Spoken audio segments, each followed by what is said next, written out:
So hey guys, this is me Mayank once again. और आज हम डिस्कस करने वाले हैं जनरल स्टडीज़ के पेपर 2 के मेंस का सिलेबस। तो चलिए शुरू करते हैं। तो सिलेबस को अगर डिस्कस करते हैं तो डिस्कस करने से पहले हम इसको 5 पार्ट में डिवाइड कर सकते हैं सिलेबस को, जैसे कि गवर्नेंस के पार्ट में, कॉन्स्टिट्यूशन के पार्ट में, पॉलिटी के पार्ट में, सोशल जस्टिस के पार्ट में और इंटरनेशनल रिलेशनशिप्स के पार्ट में। तो ये बेसिकली 5 पार्ट हैं जिसमें हम इसको डिवाइड करते हैं और फिर आगे इसको डिस्कस करते हैं। तो चलिए आगे बढ़ते हैं। तो सबसे पहले बात आती है इंडियन कॉन्स्टिट्यूशन की। सो इंडियन कॉन्स्टिट्यूशन में हम लोग देखेंगे हिस्टोरिकल अंडरपिनिंग, एवोल्यूशन, उसके इंपॉर्टेंट फीचर्स, अमेंडमेंट्स के बारे में, फिर उसके सिग्निफिकेंट प्रोविजंस क्या क्या थे और doctrine of basic structure. So historical underpinning की अगर बात करी जाए तो उसमें आते हैं रेगुलेटिंग एक्ट ऑफ 1773, है ना, 1947 के एक्ट हैं। तो ये जितने भी एक्ट हैं इस तरीके के जो शुरुआती एक्ट्स थे डेवलपमेंट के, इसमें उसको स्टडी करना होता है। फीचर्स की अगर बात करी जाए तो जैसे कि Indian constitution is written, flexible and rigid, है ना, रिजिड, फेडरल एंड यूनिटरी। तो इस तरीके के जो फीचर्स हैं उनको स्टडी करना होगा। फिर बात आती है उसमें किस तरीके के अमेंडमेंट्स इंडियन कॉन्स्टिट्यूशन में हुए हैं, जो इम्पॉर्टेंट अमेंडमेंट्स थे, हमें उन अमेंडमेंट्स को स्टडी करना है। और अमेंडमेंट का जो प्रोसेस है वो किस तरीके से काम करता है, हमें उसको भी इसमें स्टडी करना होगा। पांचवा पॉइंट जो आता है वो आता है बेसिक स्ट्रक्चर का।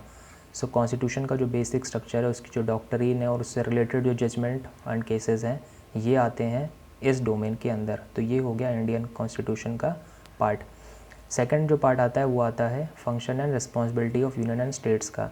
इसमें हम लोगों को क्या क्या देखना होता है, देखो जैसे कि इसमें 7th शेड्यूल का पार्ट आ जाता है, लेजिस्लेटिव फंक्शन आ जाते हैं, फाइनेंशियल फंक्शन है, administrative and quasi judicial functions हैं, ये सारे इश्यूज़ आ जाते हैं, है ना। आगे है issues and challenges pertaining to the federal structural devolution of power and finances up to local levels and challenges there इन।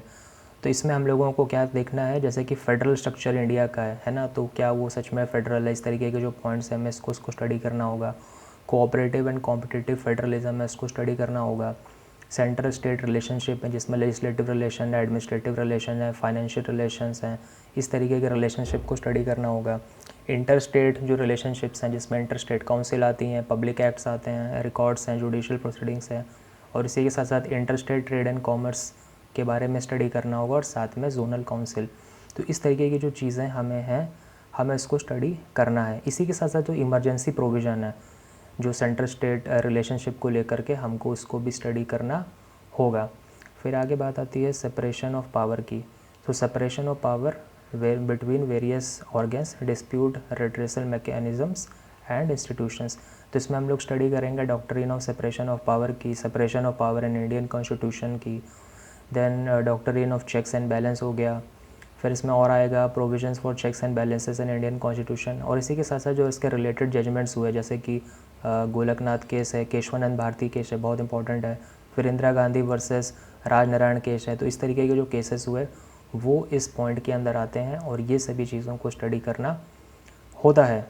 इसी के साथ साथ जो डिस्प्यूट रिड्रेसल मैकेनिज़म्स हैं उसमें जैसे कि आरटीआई है। सो आरटीआई का भाई किस किस तरीके के प्रोविजंस हैं, पीआईएल हैं, है ना, फिर ट्रिब्यूनल्स हैं, उन सब चीज़ों को स्टडी करना होगा। पांचवा जो पार्ट आता है वो काफ़ी इंपॉर्टेंट है, वो है comparison of Indian constitutional scheme with the other countries. इसमें कुछ इंपॉर्टेंट कंट्रीज़ के साथ हम अपने कॉन्स्टिट्यूशन को कंपेयर करके स्टडी करेंगे, जैसे कि स्ट्रक्चर के बारे में हम इसको कंपैरिजन करेंगे, फंक्शनिंग को कंपेयर करेंगे, पावर को, प्रिविलेजेस को कहते हैं कंपेयर करेंगे, जैसे कि रिटन कॉन्स्टिट्यूशन है कि नहीं, है ना, रिजिडिटी कितनी है, फ्लेक्सिबिलिटी कितनी है, फेडरल सिस्टम है कि यूनिटरी है, पार्लियामेंट्री फॉर्म ऑफ गवर्नमेंट है या सेकुलर स्टेट है, यूनिवर्सल एडल्ट फ्रेंचाइज है कि नहीं है, सिटीजनशिप किस तरीके की है, सिंगल सिटीजनशिप है कि मल्टीपल सिटीजनशिप है या डुअल सिटीजनशिप है, इमरजेंसी के प्रोविज़न क्या होंगे, ड्यू प्रोसेस ऑफ लॉ है या प्रोसीजर इस्टेब्लिश्ड बाय लॉ है। तो इस तरीके के जो टर्म्स हैं, टेक्निकल टर्म्स हैं, उन सब चीज़ें जो आती हैं वो सिलेबस के अंदर आती हैं। इसी के साथ साथ जो प्रेसिडेंट हैं, तो प्रेसिडेंट जो होगा उसका इम्पीचमेंट का प्रोसेस क्या होगा, अपॉइंटमेंट कैसा होगा, और इसी के साथ साथ और भी जो डिफरेंट ऑफिसर्स हैं उनके अपॉइंटमेंट के बारे में इसमें स्टडी करना होगा। तो ये पॉइंट हो गया comparison of Indian constitution scheme with of other countries. आगे जब बढ़ते हैं तो हम इसमें देखते हैं पार्लियामेंट एंड स्टेट लेजिस्लेचर के बारे में। इसमें क्या क्या आएगा, स्ट्रक्चर के बारे में स्टडी करना है, फंक्शनिंग है, कंडक्ट ऑफ बिजनेस है, पावर एंड प्रिविलेजेस हैं। तो इसमें क्या क्या होगा, जैसे कि यूनियन के बारे में स्टडी करेंगे, है ना। तो यूनियन में क्या क्या आ जाता है, जैसे प्रेसिडेंट है, प्राइम मिनिस्टर है, काउंसिल ऑफ मिनिस्टर्स है, कैबिनेट सेक्रेटरी है। तो इसके अंदर इसको स्टडी करना होगा। स्टेट की बात करी जाएगी तो उसमें गवर्नर आ जाएगा, सीएम आ जाएगा, काउंसिल ऑफ मिनिस्टर्स हैं, सेक्रेटेरिएट हैं, और साथ साथ जब जुडिशरी आएगी तो जुडिशरी किस तरीके की, जैसे 3 टियर स्ट्रक्चर है, चीफ जस्टिस ऑफ इंडिया है, सुप्रीम कोर्ट, हाई कोर्ट, उसका जुरिस्डिक्शन क्या होगा उसको स्टडी करना है। फिर आ जाएगी भाई कौन कौन सी मिनिस्ट्री कंसर्न है, कौन कौन से डिपार्टमेंट है गवर्नमेंट के, तो उन सब चीज़ों को इसमें स्टडी करना होगा, जैसे कि उसमें कौन कौन से कैबिनेट मिनिस्टर्स हैं, अदर मिनिस्टर्स कौन से हैं, पार्लियामेंट्री सेक्रेटरीज कौन से हैं, तो वो सभी चीज़ें जो आएंगी वो इस डोमेन के अंदर आकर के हमको डिस्कस करना होगा।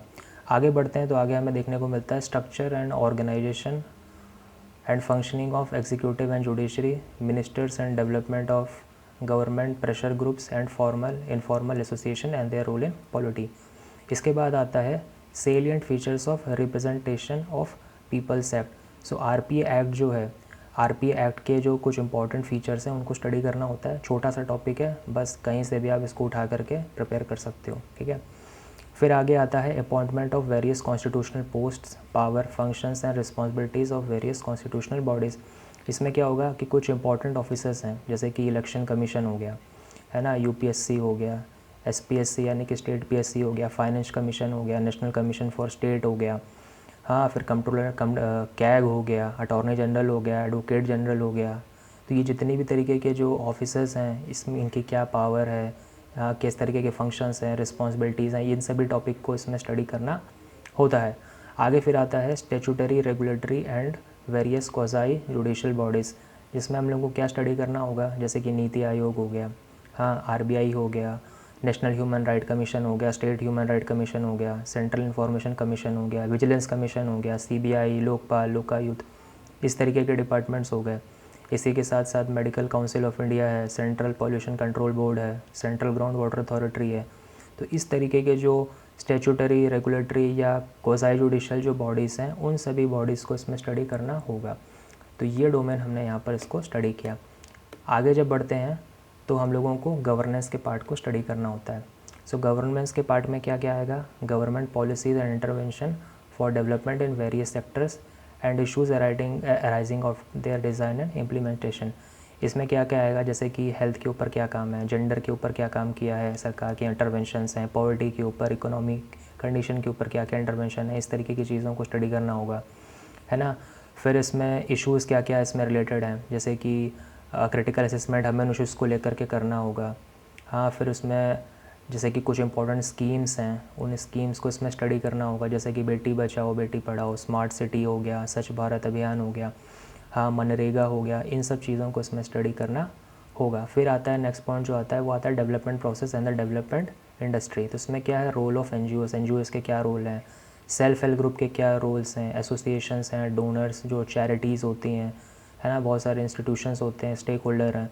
सो इसमें क्या क्या होता है कि सोशल कैपिटल ऑर्गेनाइजेशन जो होते हैं उनका क्या रोल होगा इंडियन कंटेक्स्ट में भी, हाँ, फिर क्लासिफिकेशन उसके क्या क्या हैं। फिर इसमें कुछ और तरीके की जो पॉलिसीज़ हैं रिलेटेड हमें, और डिफरेंट जो केस स्टडीज़ होती हैं हमें उन केस स्टडीज़ को स्टडी करना होता है। फिर जो एनजीओज़ हैं तो हमें एनजीओज़ को स्टडी करना होगा कि एनजीओज़ के रोल क्या होते हैं। हाँ, फिर जो सोसाइटीज़ हैं, ट्रस्ट एंड कोऑपरेटिव्स हैं, तो किस तरीके से उनका फॉर्मेशन होता है, रिलीजियस एंडोमेंट्स अगर मिलते हैं तो किस तरीके के होते हैं। तो ये सारी की सारी जो चीज़ें आएंगी वो इस डोमेन के अंदर आएंगी। फिर है issues related to development and management of social sector services relating to health, education, human resources. और फाइनली जो आता है टॉपिक फिर बचता है सिटीजन चार्टर का, transparency, accountability and institutional and other measures. तो ये छोटे मोटे कुछ टॉपिक हैं, इन सब चीज़ों को इसमें कवर करना होगा। तो एक डोमेन जो हमारा था वो ये भी कंप्लीट हो जाता। आगे बात करते हैं इंटरनेशनल रिलेशनशिप के डोमेन की। तो उसमें देखो इंडिया एंड इट्स नेबरहुड आता है। तो इसमें क्या क्या अपने को देखना है कि इंडिया के रिलेशन हमारे नेबर्स के साथ हैं, जैसे चाइना हो गया, पाकिस्तान हो गया, म्यांमार हो गया, भूटान, बांग्लादेश, श्रीलंका, अफगानिस्तान, नेपाल, मालदीव्स जो हमारे नेबर हैं उनके साथ किस तरीके के रिलेशनशिप्स हैं। फिर हमारे bilateral, regional and global groupings हैं, एग्रीमेंट्स हैं, हमें उनको स्टडी करना होता है, जैसे कि हिस्टोरिकली नॉन अलाइनमेंट मूवमेंट था, न्यूक्लियर डॉक्ट्रिन थी, गुजराल डॉक्ट्रिन थी, look east to act east policies थी, थिंक वेस्ट पॉलिसीज़ थी, इनको स्टडी करना होता है। बायलैटरल रिलेशनशिप हैं तो बायलैटरल रिलेशनशिप हमारे जैसे यूएसए के साथ कैसे बायलैटरल रिलेशनशिप हैं, वेस्ट एशियन कंट्रीज़ के साथ कैसे रिलेशनशिप हैं। तो डिफरेंट तरीके के कंट्रीज़ हैं, इनकी ग्रुपिंग को, उनके रिलेशनशिप को हमें स्टडी करना होगा। फिर है effect of policies and politics of developed and developing countries on India's interest Indian diaspora. इसमें क्या क्या आएगा, जैसे कि OBOR हो गया, है ना, फिर international north south transport corridor हो गया, फिर जो ग्लोबल ट्रेड वॉर चल रहा है, हाँ, फिर ग्लोबल करेंसी वॉर है, सीरियन क्राइसिस है, UN रिफॉर्म्स हैं, इसी के साथ WTO के रिफॉर्म्स हो गए, ब्रेक्सिट हो गया, हाँ, OPEC के ऊपर स्टडी करना है। तो ये जितने भी टॉपिक इस तरीके के छुटपुट वाले हैं जो करंट अफेयर में रहते हैं, तो उस तरीके की चीज़ों को हमें पढ़ना है कि वो किस तरीके से इंडिया के इंटरेस्ट को और इंडियन डायस्पोरा को इन्फ्लुएंस कर रहे हैं। अब इंडियन डायस्पोरा को समझते हैं कि इंडियन डायस्पोरा क्या होगा, तो इंडियन डायस्पोरा का किस तरीके से स्प्रेड है ना, फिर इंडियन डायस्पोरा की क्या पॉलिसी है, किस तरीके के उनके इनिशिएटिव्स हैं, है ना, उनका क्या कंट्रीब्यूशन है इंडिया में, और इंडियंस क्या कंट्रीब्यूट कर रहे हैं इंडियन डायस्पोरा के लिए, है ना। तो उसमें बहुत सारी चीज़ें जैसे कि OCI होते हैं, है ना, प्रवासी भारतीय दिवस मनाया जाता है, नो इंडिया प्रोग्राम है। तो इस तरीके की जितनी चीज़ें हैं डायस्पोरा से रिलेटेड वो हमें स्टडी करनी होगी। फिर लास्ट जो इंपॉर्टेंट पॉइंट आता है वो आता है important international institutions, agencies and forum, और उसके स्ट्रक्चर्स को हमें स्टडी करना होगा। जैसे कि उसमें UN हो गई और उसकी बॉडीज़ हो गई, WTO हो गया, वर्ल्ड बैंक हो गया, IMF हो गया, वर्ल्ड इकोनॉमिक फोरम हो गया, कॉमनवेल्थ नेशंस हो गए। तो ये जितने भी तरीके के इंपॉर्टेंट इंटरनेशनल इंस्टीट्यूशंस हैं इनको स्टडी करना होगा। अब बात करते हैं बुक्स की। सो यार इंग्लिश की अगर बुक्स की बात करी जाए तो देखो उसमें सबसे इंपॉर्टेंट बुक जो आती है वो आती है आवर पार्लियामेंट सुभाष कश्यप की। दूसरी बुक जो है वो NCERT की है जो कि मैंडेटरी आपको पढ़ना ही पढ़ना है। तीसरी बुक है वो है इंडियन पॉलिटी की लक्ष्मीकांत, आप ऑलरेडी इससे अवेयर होंगे, ये बुक आपको पढ़नी है।